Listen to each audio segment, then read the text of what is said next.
So ayan, what's up guys. So for today's video, i-share ko po sa inyo kung isa ka po ay na mag-sit up ka na or invite ka na po sa ating stars. So ang gagawin nyo po bago kayo mag-sit up ng stars, gawin nyo muna po ito.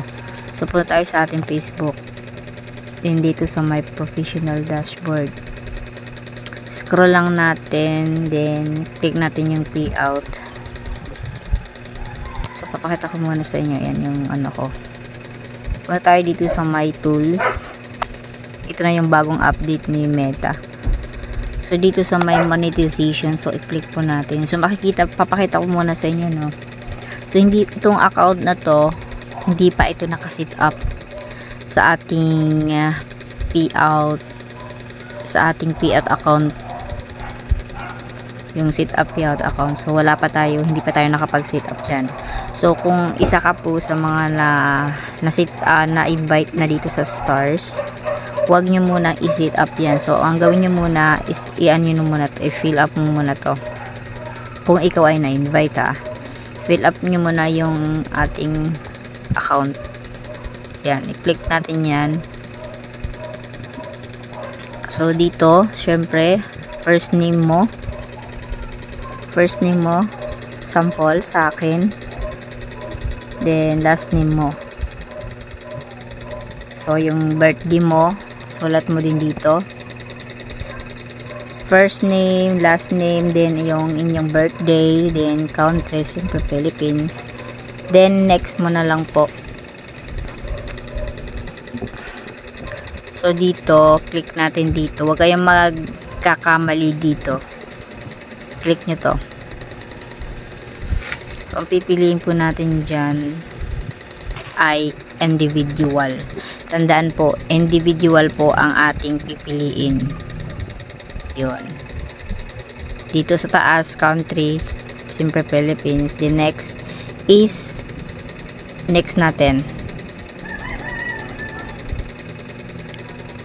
Dito sa sit up payout account, kailangan natin to. So scroll lang natin dito sa baba, isulat natin yung address natin. So kayo na pong bahala po.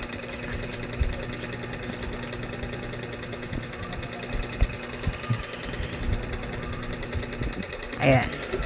Din dito sa may city,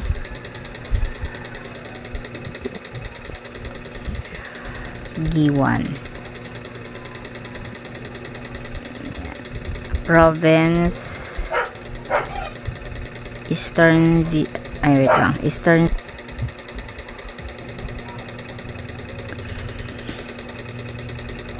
So syempre dito sa province Eastern Visayas,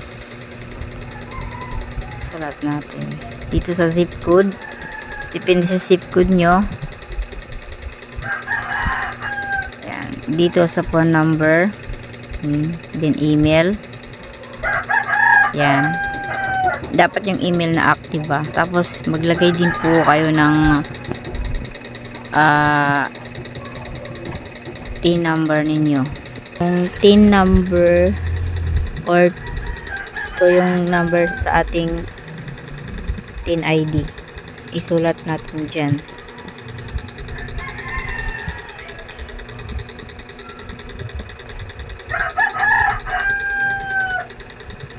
Then kahit wala na po dito, optional lang naman, so i-check lang natin yan. Pagkatapos click natin yung next.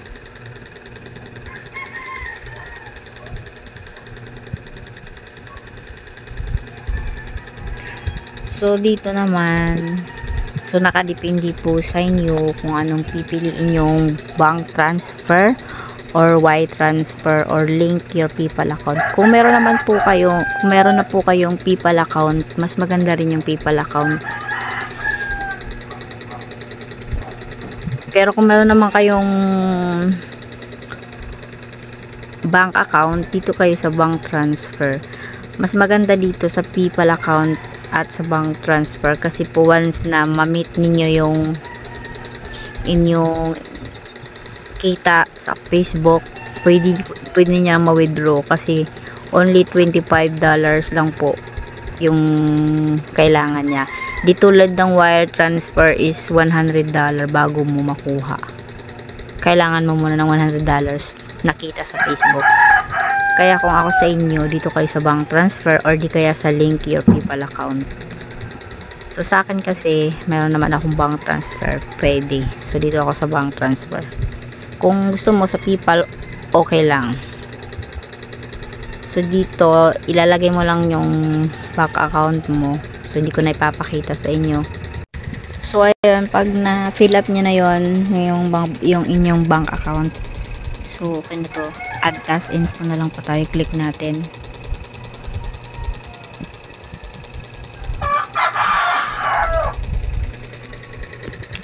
Then mag-login po tayo. Once na nakapag-login na kayo sa ating Facebook, ayan, continue lang natin yan. Continue. So ayan. Dito na po tayo mapupunta sa ating yan. Get started, task information, then click natin yung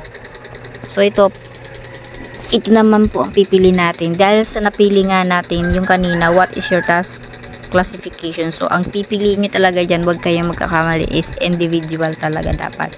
Wag sa business, magkakaproblema kayo sa payout nyo. So dapat sa individual po, tandaan nyo po yan.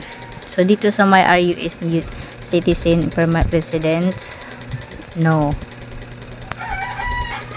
Piliin lang yung no. Dito sa baba, are you acting as intermediary agent or other person, no. Then click next.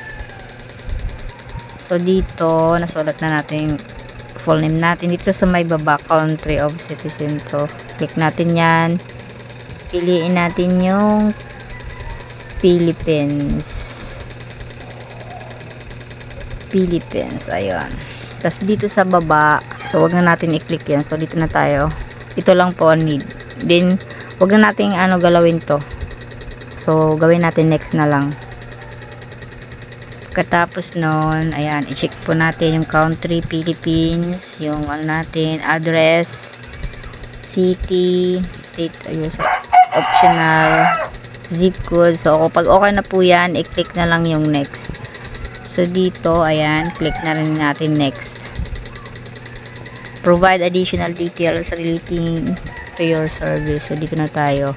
Location where service will be physically performed.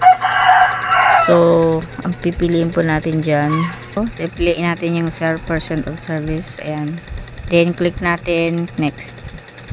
Pag dito na, ayan, click lang natin to, check lang natin yan. Then isulat mo po dyan yung full name.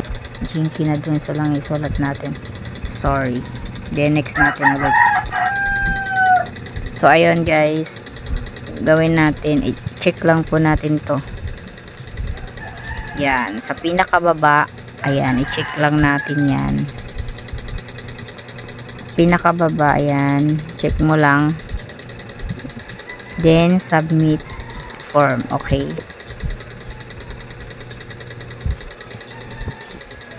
So ayan na, your task information is complete. So makikita nyo naman na, diba? Yun. Then click natin yung done. So makikita nyo dyan, nag-loading siya. Antayin na lang po natin. So ayan, back tayo. Ayun, makikita natin yan. Ayan na, nakapag na po tayo, nakapag set up na po tayo ng ating pinaka payout account.